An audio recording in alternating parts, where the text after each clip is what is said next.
Damn it! The billionaire cursed loudly. His voice echoed through the stormy winds and pouring rain. He was on his way to sign $1 billion deal when suddenly, boom, his car veered sharply to the side of the road. One of the tires had blown out. With no cell phone signal, everything seemed hopeless. Out of nowhere, 3 black teenage boys appeared, laughing and chatting. "Need some help, sir?" one of them asked. In just 20 minutes, the flat tire was replaced. The billionaire, grateful, pulled out some money from his wallet to thank them, but the boys politely refused. A few days later, a black SUV pulled up in front of the boys' home, delivering some very special gifts. The rain was relentless. Chris, a self-made white billionaire, carefully navigated his luxury car through the storm. Rain hammered the roof of his sleek black Mercedes like a drumbeat, each drop a reminder that he was running out of time. The windshield wipers struggled to keep up as he sped down the winding, desolate road. He glanced at the glowing numbers on the dashboard. Only 45 minutes until the most critical meeting of his career. It wasn't just any meeting. It was $1 billion deal that could cement his legacy. Chris had always prided himself on being in control, but that illusion shattered when the car jolted violently, the unmistakable sound of a flat tire thudding beneath him. "Damn it," he muttered again, pulling over to the narrow shoulder. He stepped out into the storm, grimacing as cold rain soaked his tailored suit. The wind whipped around him, and the muddy roadside squelched beneath his expensive leather shoes. Opening the trunk, he stared at the spare tire, helpless. Changing a tire wasn't in his skill set. He paid people to do that. Now, he was alone on the outskirts of a forgotten town, surrounded by empty fields and low hills. No people, no houses, no help. He checked his phone, no signal. He cursed under his breath again. The road stretched endlessly in both directions. It was just him, the rain, and the ticking clock. If he missed the meeting, he wouldn't just lose a deal. He'd risk damaging his image. Punctual, professional, precise. Then he heard something. Laughter, faint, but unmistakable. Squinting. Through the rain, he saw 3 boys approaching on bicycles. Black kids, no older than 15, laughing and shouting as they pedaled through the storm. Their mismatched raincoats were splattered with mud. They stopped near his car. The tallest of them, wearing a worn blue raincoat, looked at Chris and asked, "Hey, mister, need some help?" Chris stood up straighter, surprised. He looked at their bikes, their young faces. His instinct to politely decline clashed with the reality of his situation. Yeah, I've got a flat tire," he finally said, gesturing toward it. "But I'm not sure if you can—" "We've done this loads of times," the boy in the blue coat, Ethan, interrupted with a grin. "Mostly on bikes, but it's the same idea." Chris hesitated. Ethan handed his bike to one of his friends, Tony, and knelt to inspect the tire. "You got a spare?" he asked. "In the trunk," Chris said, stepping aside. The boys moved with surprising coordination. Tony retrieved the jack and wrench. Peter, the quietest of the 3, braced the car. Ethan started loosening the lug nuts. "You don't mind getting wet?" Chris asked, still in disbelief. "It's just rain," Peter shrugged. "We're already soaked anyway." Despite the downpour, the boys worked efficiently, chatting and laughing like it was no big deal. Their teamwork was flawless. Chris, usually impatient, watched in awe. He had never seen such a simple act of selflessness. In under 20 minutes, it was done. "Finished," Ethan said, wiping his hands on his raincoat. Chris looked from the fixed tire to the boys, genuinely amazed. "You really pulled it off," he said. He reached for his wallet and offered a stack of crisp bills. "Here, take this. You've earned it." Ethan smiled but shook his head. "No need, mister. We were just passing by and thought we'd help." Tony added, "Besides, you've got somewhere to be." Chris stood there, stunned. He wasn't used to kindness with no strings attached. "Are you sure?" he asked. "We're sure. Just drive safe, okay?" Ethan said with a grin. Then they hopped on their bikes and pedaled off, laughter echoing behind them as they disappeared into the rain.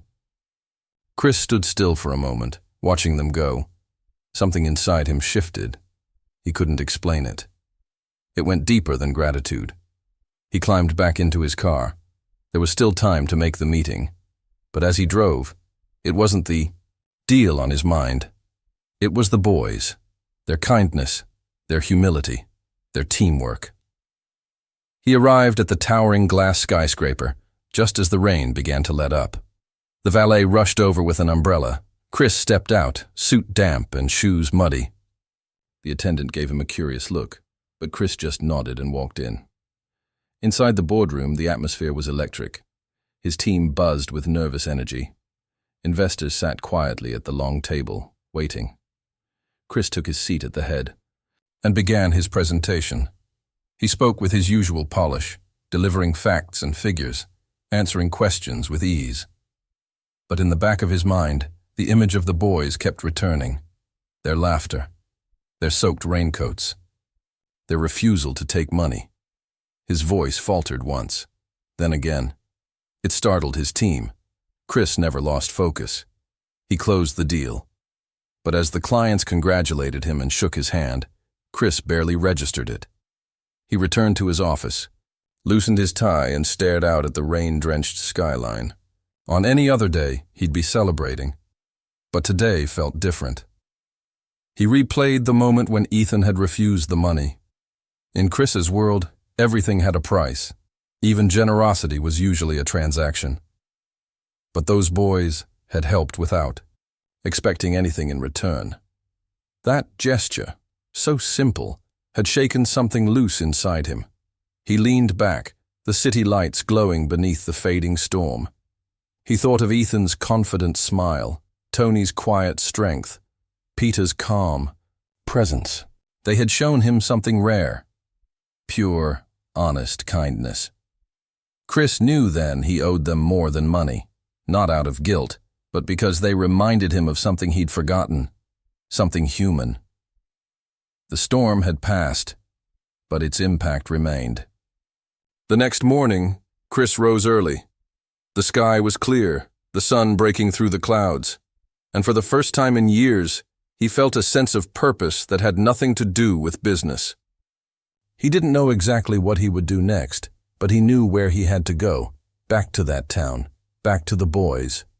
Not to repay a favor, but to follow the spark they had lit inside him, a spark that somehow meant more than any billion-dollar deal ever could.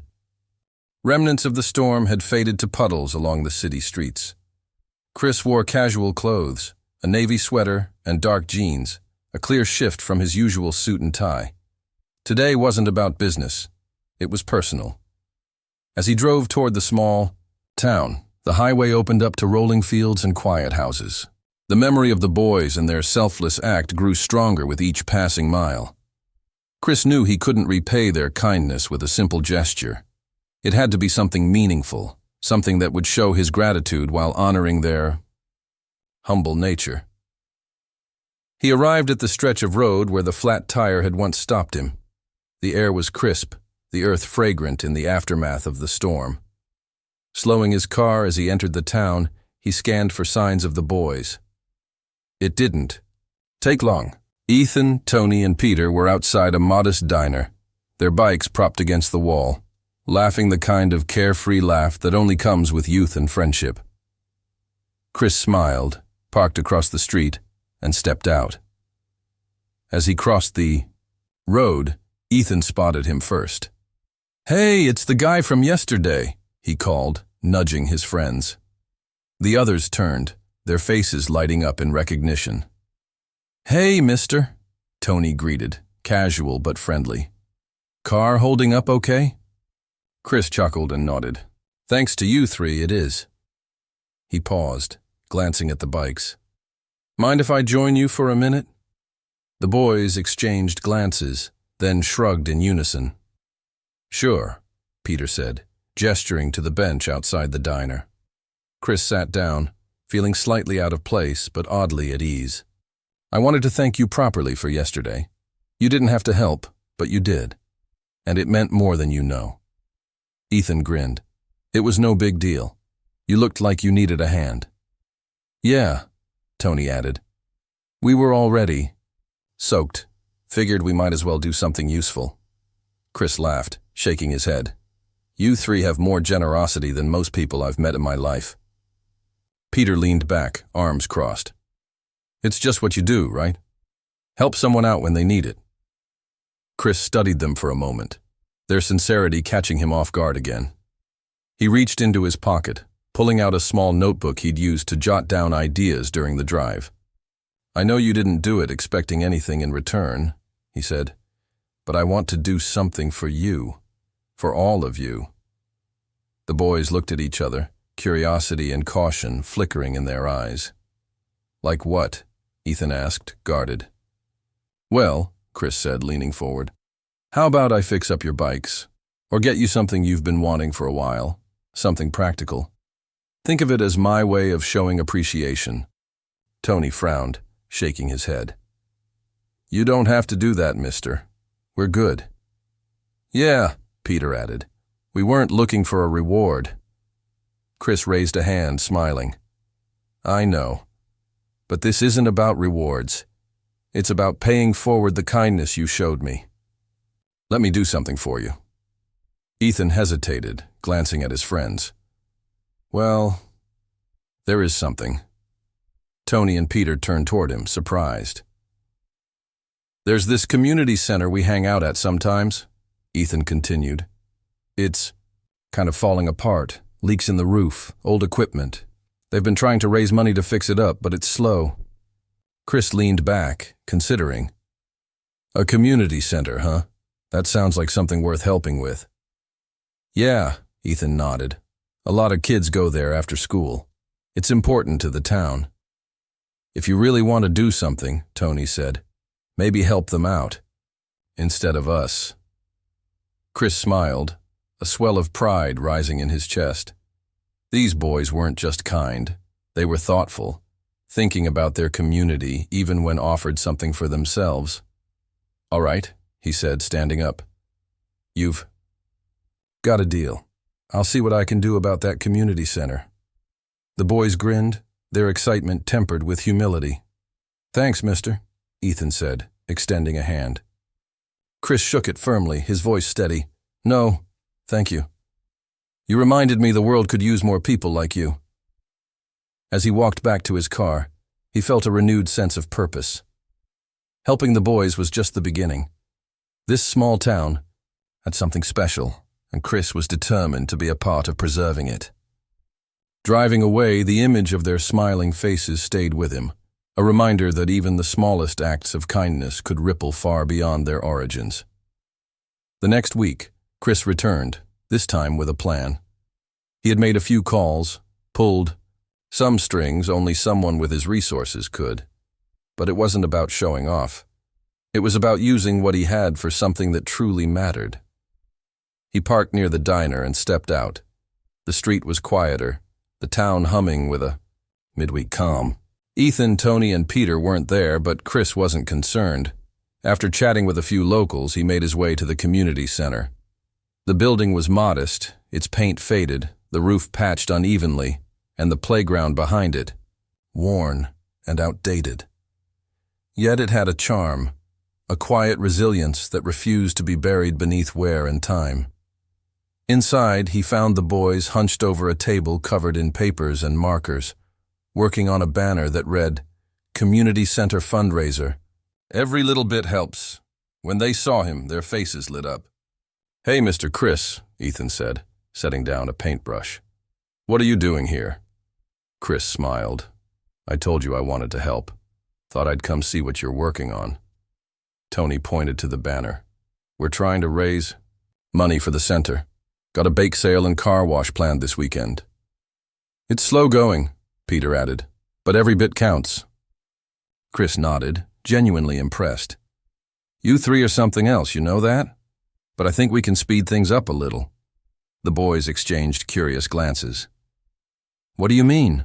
Ethan asked. Chris knelt, his voice gentle. I made some calls, friends in construction, suppliers, even a few local business owners. They're all in to help fix this place up. The boys stared at him, eyes wide. You're serious?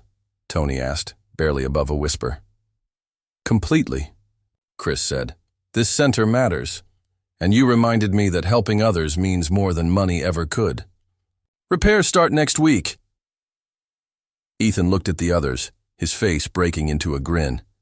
Did you hear that? He's going to fix the center. Peter jumped up. This is amazing. The kids are going to love it. Tony, ever the practical one, frowned slightly. But how much is this going to cost you, Mr. Chris? You don't have to spend all that just for us. Chris laughed. Tony, this isn't just for you. It's for everyone who uses this place, now and in the future. And, trust me, it's worth every penny. Just then, the door opened and a woman walked in, arms full of papers, a tired smile on her face. She stopped when she saw Chris. Hi, she said cautiously. I'm Karen, the center's director. Can I help you? Chris extended a hand. I think I'm here to help you. The boys told me about the work you're doing. I'd like to pitch in. Karen's eyes widened. Pitch in how? I'm organizing a full renovation, Chris said. New roof, updated playground, proper equipment, whatever you need to make this place what it should be. Karen covered her mouth, stunned. I don't even know what to say.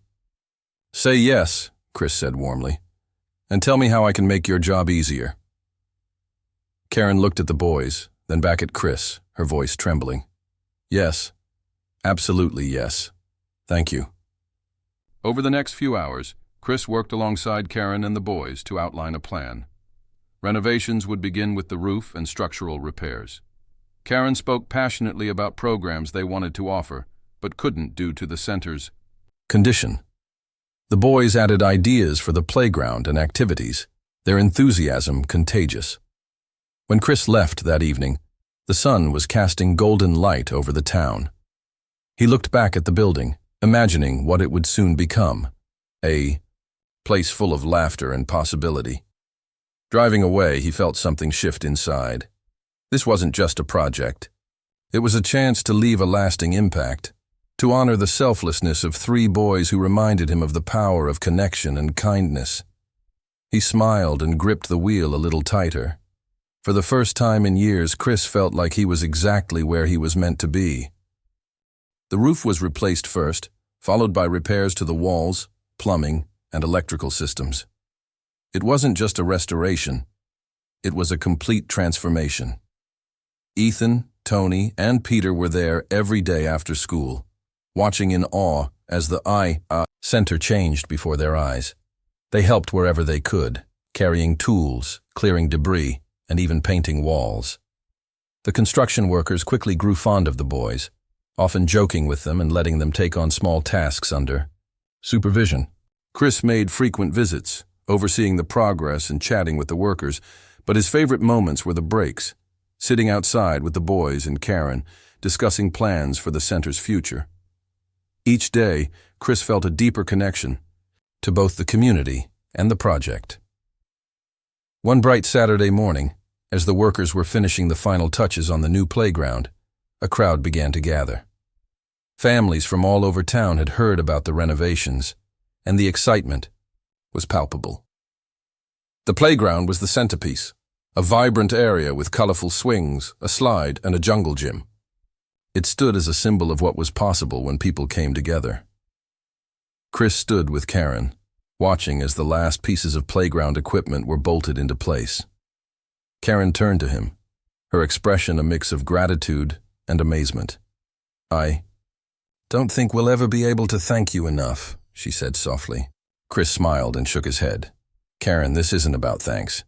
This place is going to mean so much to so many people. That's all I need. She nodded, her eyes glistening.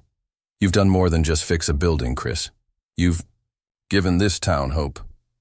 Before Chris could respond, Ethan, Tony, and Peter came running over, their faces alight with excitement. It's done! The playground's done! Ethan exclaimed, pointing toward the workers who were stepping away from the newly installed equipment. Chris looked at the boys, their energy contagious. "You three should have the honor of testing." "It out first," he said, motioning toward the playground. Without hesitation, the boys sprinted toward the swings, laughing as they climbed aboard. Their carefree joy was infectious, drawing cheers from the gathered crowd. Parents watched with smiles as children began lining up to join in. As the day turned into evening, Chris stood on the steps of the community center, gazing out at the bustling crowd. People mingled, children played, and laughter echoed through the air. Karen joined him, handing him a cup of coffee. "You've changed this place, Chris," she said, her voice filled with emotion. "But I think you've also changed yourself." He chuckled, taking a sip of the coffee. "You're not wrong," he admitted. "Those boys reminded me of something I'd forgotten. Kindness doesn't have to be complicated. Sometimes it's as simple as stopping to help someone in need." Karen smiled. "And sometimes it grows into something much bigger." Later that evening, as the event wound down and families began to head home, Ethan, Tony, and Peter found Chris near his car. They stood quietly for a moment before Ethan stepped forward. "Mr. Chris, we just wanted to say thanks. Not just for the center, but for everything," Ethan said earnestly. Chris knelt to their level, looking each of them in the eye. "No, thank you. If it weren't for you three, I wouldn't have remembered what really matters." Tony shifted, hands in his pockets. "You know, we just thought we were helping with a flat tire." Chris laughed, reaching out to tousle Tony's hair. "You did more than that, Tony. You helped me fix something I didn't even realize was broken." Peter grinned, his eyes twinkling. "Well, if you ever need help again, you know where to find us." Chris stood, smiling warmly at the boys. "I think I'll take you up on that one day." The boys waved as they walked back toward their families, leaving Chris standing by his car. He watched them go, a profound sense of fulfillment settling over him. As Chris drove away that night, he didn't feel the emptiness that had once been his constant companion. Instead, he felt whole. The community center wasn't just a building. It was a symbol of what could happen when people came together, when they chose kindness over indifference. Join the movement for justice. Subscribe to the channel, share your thoughts in the comments, and make these stories a part of your daily life. Together, we can create real change.